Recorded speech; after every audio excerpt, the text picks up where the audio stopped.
Hello, and welcome to Elder Health Connection, a podcast where I gather innovators in elder healthcare to discuss their unique perspectives on caregiving and care receiving. My name is Caroline Morris, and I use my combined experience in biochemistry, physical therapy, health coaching, and growing up next door to my grandparents to dig deep into the complexities of aging and then draw out practical solutions that can fit into your life. I record this show from my home in Alexandria, Virginia, sometimes with the input from my dogs, Benny and Barry. Thank you for joining us today. Hello, and welcome to episode 40 of Elder Health Connection.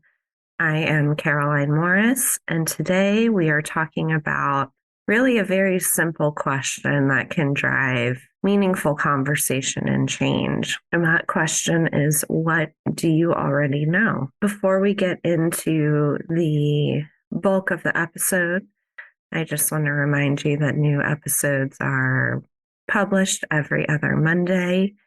If you'd like early access to them, please do subscribe so you have them available to you. And if you find value in the information I'm sharing, please do leave a review, share it with other people, and help the word to spread. So this question, what do you already know, was brought back into my consciousness as I was preparing a course on motivational interviewing for therapy professionals. And unlike my assumptions of what motivational interviewing was when I first heard of it back in the day, it's not persuading people, it's not trying to be motivational for someone else. The goal with motivational interviewing is to draw out people's own good reasons for changing. And so in this approach, which is a little bit too big of a topic for this episode, we as the person guiding the change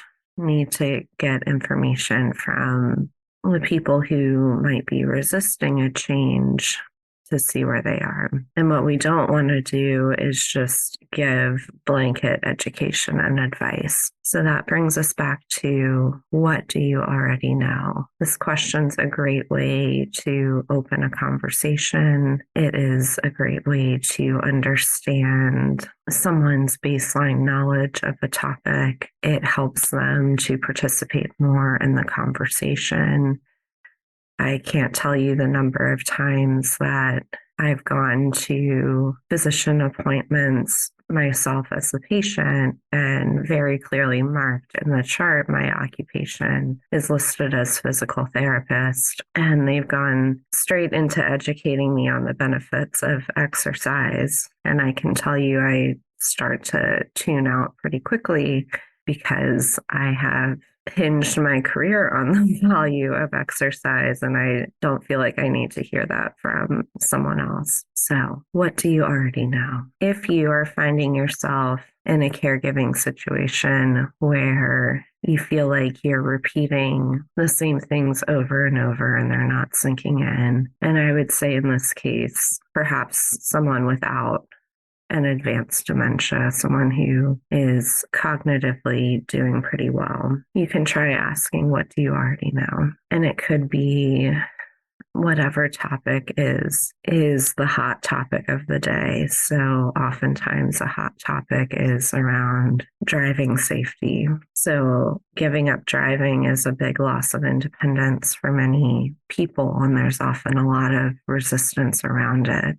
So perhaps a conversation starter could be, what do you already know about your health conditions and their impact on driving? What do you already know about the skills required to drive safely? What do you already know about the DMV's requirements for safe driving? Other examples could be around medication safety. What do you already know about the importance of taking your medications as prescribed? What do you already know about the side effects of these medications? What do you already know about why these medications were prescribed for you in the first place? This question can also be helpful as we reflect on ourselves and how our own lives are going. So I think we all know there's no shortage of information on the internet. We can go down many rabbit holes and read for hours.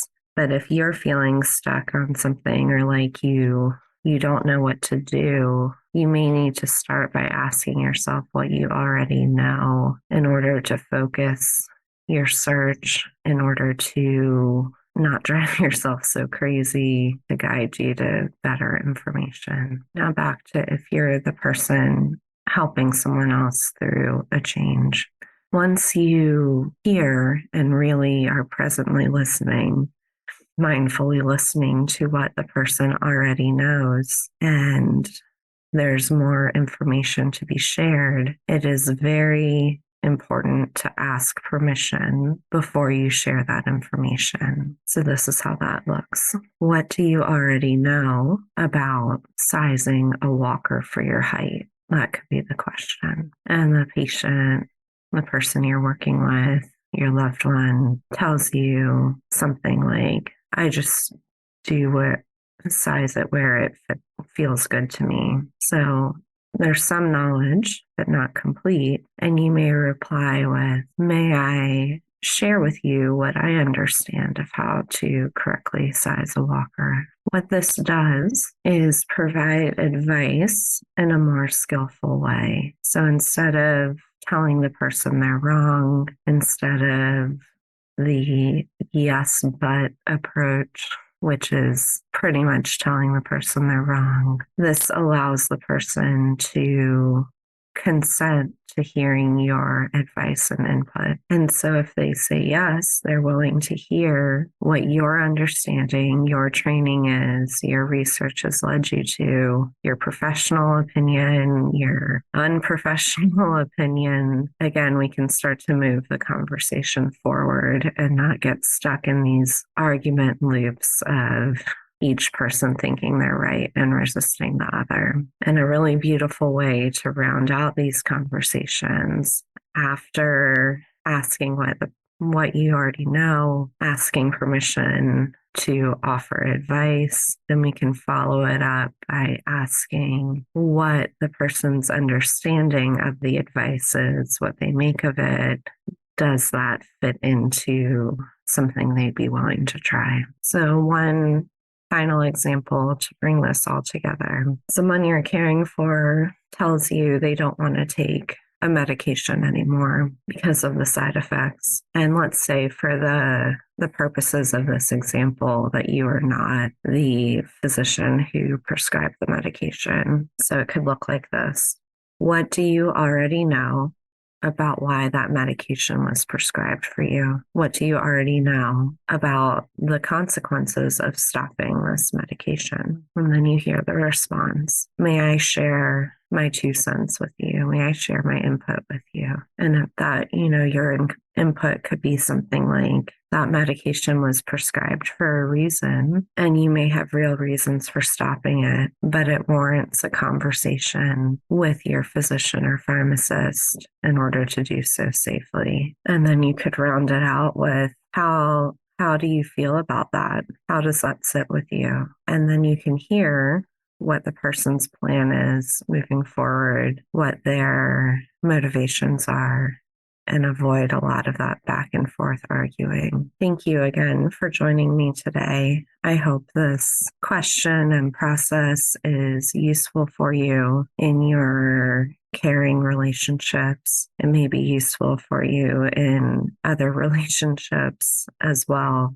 Take good care of yourself and others. This podcast is provided for informational purposes only and does not create a provider-patient relationship between us.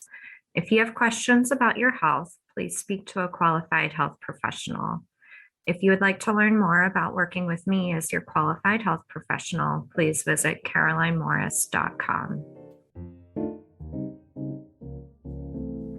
Did you know that gratitude is good for your health? If you found value in this episode, please share it with a friend and leave a rating or review. To keep the connection going, Subscribe to Elder Health Connection on your favorite podcast player to get immediate access to upcoming episodes. Thank you for listening. With love and gratitude, Caroline.